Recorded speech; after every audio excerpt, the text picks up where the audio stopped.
Welcome back, everybody. Thank you so much for sticking with me through that break. If you are just tuning in here on Sports by GSMC Podcast Network, in that first segment, we broke down why I thought the running back market seemingly did a 180 from last year, having to do with Christian McCaffrey and how impactful he was, and that showed the rest of the league that, as well as the talent in this year's draft, that's always going to be a part of it. But the running backs have been paid.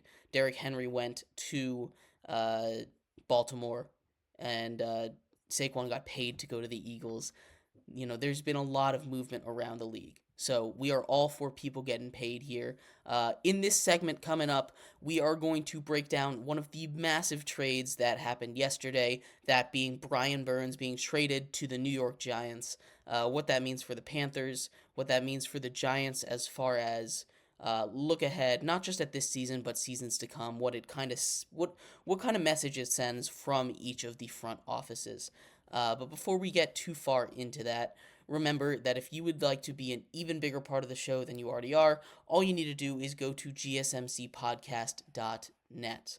Again, that link is gsmcpodcast.net. Leave a tip or donation. It'll pop up on the bottom of the screen there for you, me, everyone else to see across all platforms: YouTube, Twitter, Twitch, anywhere we are streaming live. We appreciate anything that you do give. And again, that link to tip or donate is gsmcpodcast.net. But like I was saying, we are going to get into one of the two massive trades that happened earlier yesterday. That being Brian Burns, star defensive end from the Carolina Panthers, being traded to the New York Giants. And what makes this move super interesting is that isn't it is the context that is around this. Starting off, the compensation for this trade was a second round pick and a fifth round pick to the Carolina Panthers. The Carolina Panthers, who obviously are not a very good team. They're a team that is in full rebuild mode.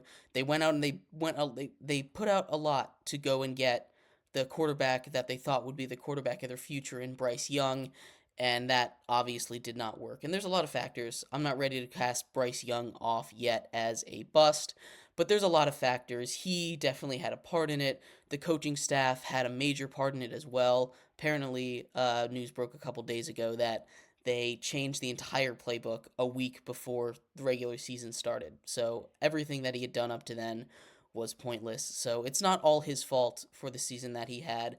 But the Panthers were awful either way.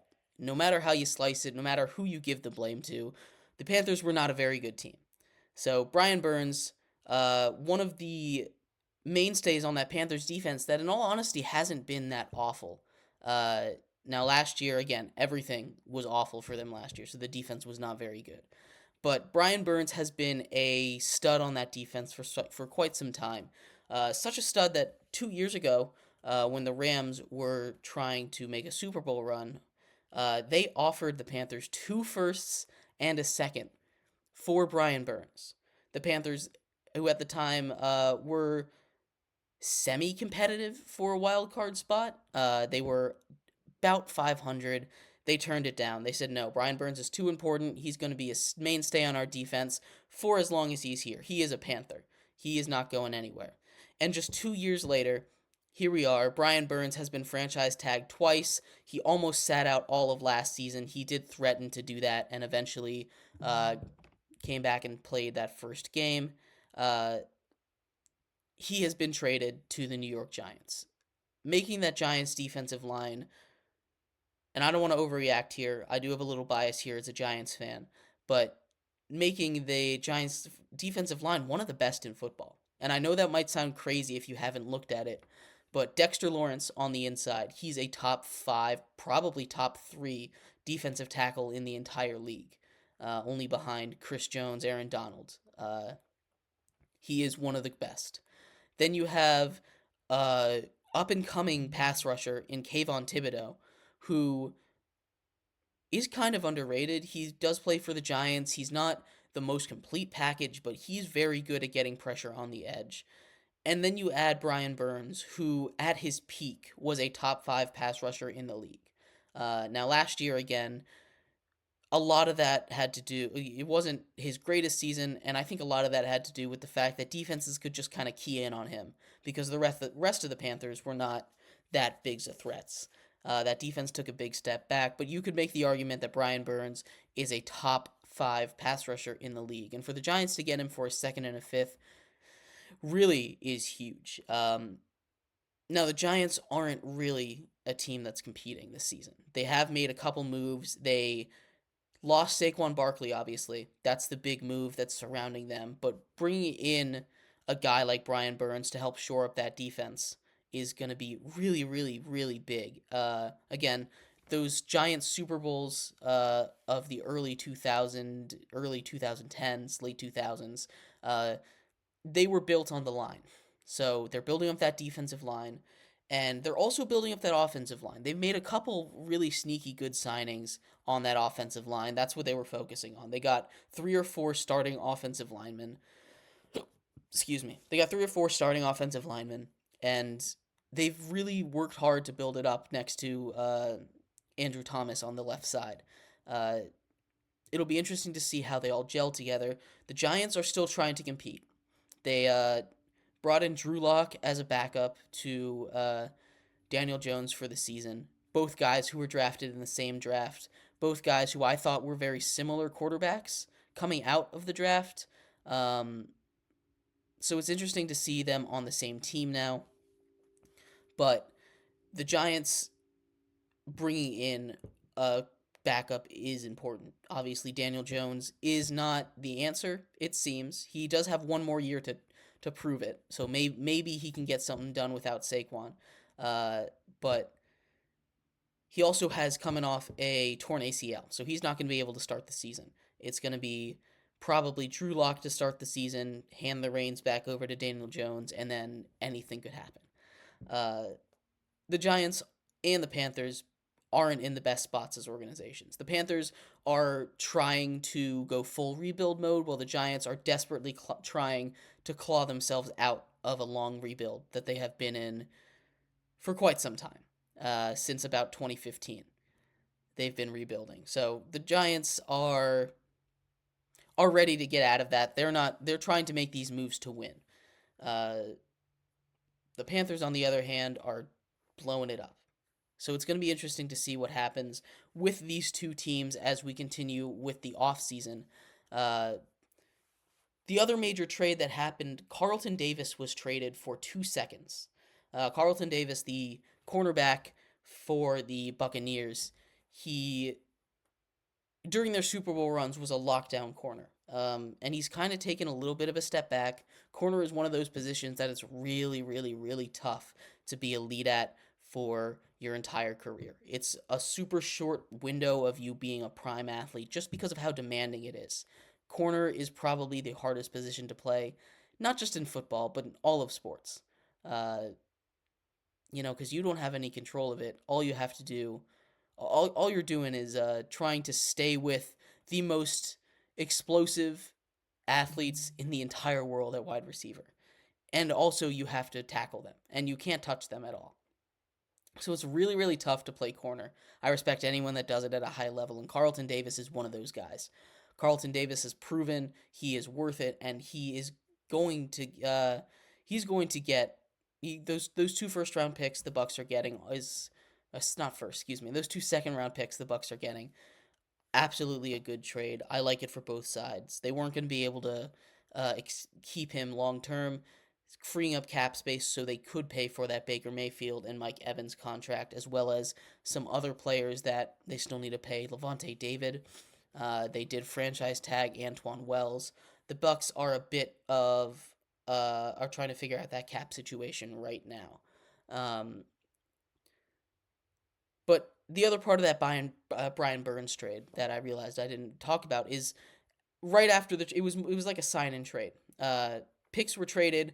Giants gave Brian Burns a 5-year, $150 million contract, making him the second highest paid defensive end in the entire league. 87.5 of it is guaranteed. It's a lot of money. He's probably worth it. He is 26 at this point. This will carry him through his age 31 season, I believe. Uh, it's interesting. 150 is a lot for a guy that most people wouldn't classify as a top edge rusher. Now, I think he is one of them. He is up there. You see what he's been able to do on, quite honestly, awful roster. That is the Carolina Panthers. But giving him $150 million right off the bat, I don't know how good of an investment that is. It's a lot of money to give a guy like that. But to get that trade done, I think that was a almost necessity.